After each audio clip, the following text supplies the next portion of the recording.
The rise and fall of Napoleon. Napoleon Bonaparte, born 1769 to 1821, came from the lower nobility on the island of Corsica. As a boy, he had been sent to military school in France. Napoleon proved to be one of the most gifted generals of all time. He developed new tactics for mass armies in the age of revolution.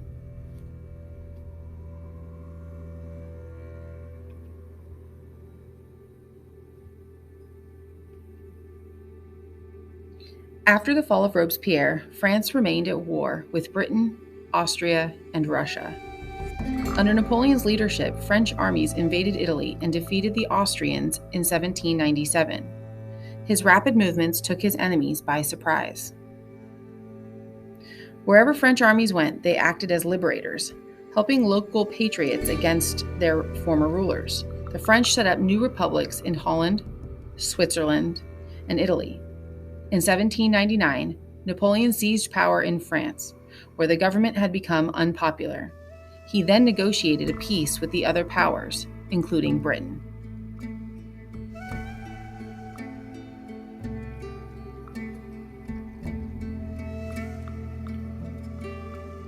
Based on what we know of Napoleon, what do you think allowed him to take over?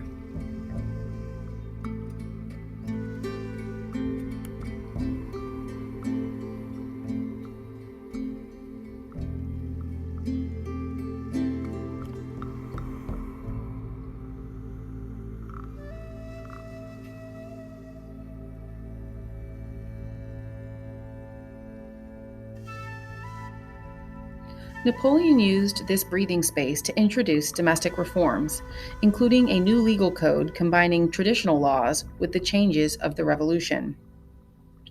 He also reached a settlement with the Catholic Church.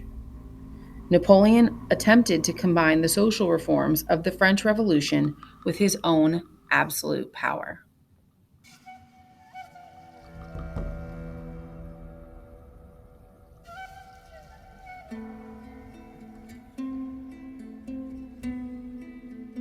Five years later, Napoleon crowned himself emperor in December 1804.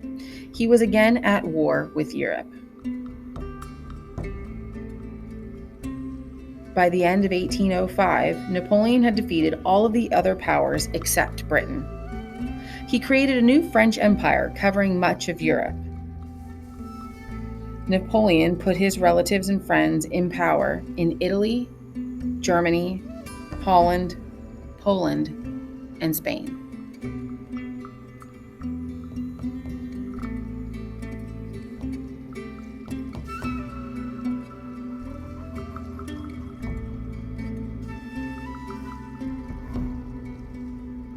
Let's go back through this section, and you can put a bold plus or a bold negative next to the letters of things that are positive or negative for France from section 2.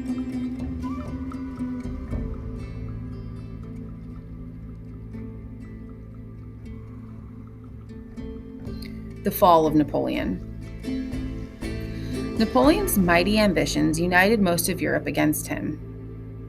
His inability to invade England, economic problems in Europe caused by his attempted boycott of British goods, and the unpopularity of French rule throughout Europe created increasing strains on his empire.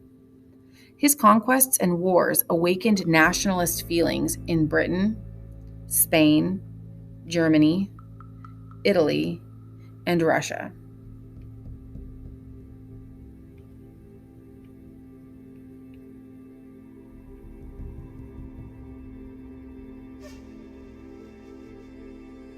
Circle the event that you think most led to the strain on the French Empire, and get ready to explain your choice.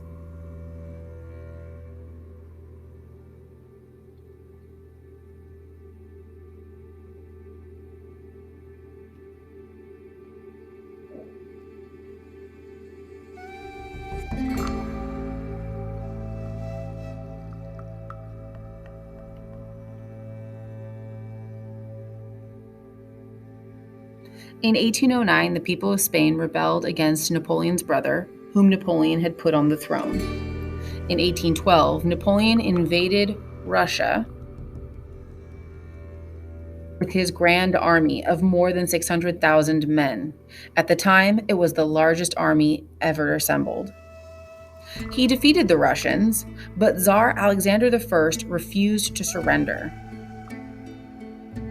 As winter approached, the Russians decided to burn Moscow to the ground rather than provide shelter and supplies to the French troops. Napoleon's forces were defeated on their retreat by the bitter Russian winter. Faced with typhus, hunger, and suicide, few survived the long march back to France.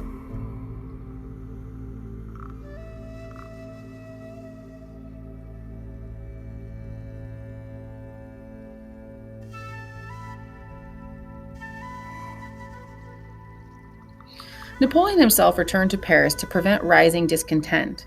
After his failure in Russia, the other European powers combined to overthrow him. Britain, Russia, Prussia, and Austria formed a coalition, which was also joined by smaller states. The Allies invaded France early in 1814. When Napoleon would not make concessions, the Allied powers brought back the old French royal family. This new king, Louis XVIII, granted his subjects a charter that guaranteed the people their basic civil rights and a national legislature.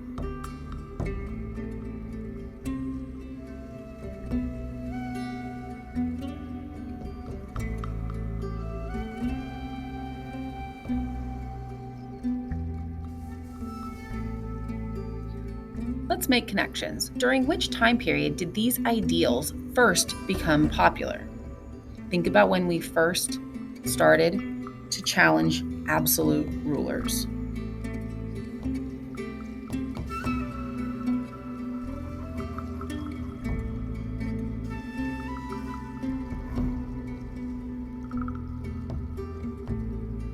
Napoleon was sent into exile.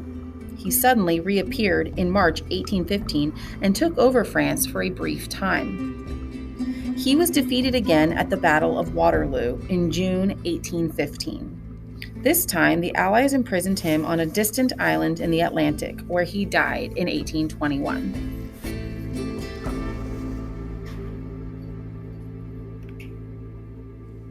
The impact of Napoleon. Although Napoleon ruled France for only 15 years, he had a tremendous impact on France, Europe, and the rest of the world. In France, Napoleon created stability by establishing the Code of Napoleon, or the Napoleonic Code, a law code that consolidated such achievements of the revolution as social equality, religious toleration, and trial by jury.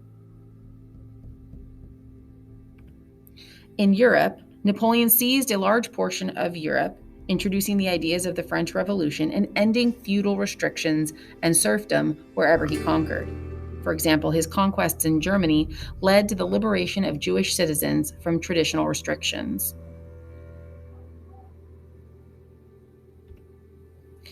Around the world, French rule stimulated the growth of nationalism. Napoleon weakened Spain, causing it to lose its colonial empire in Latin America.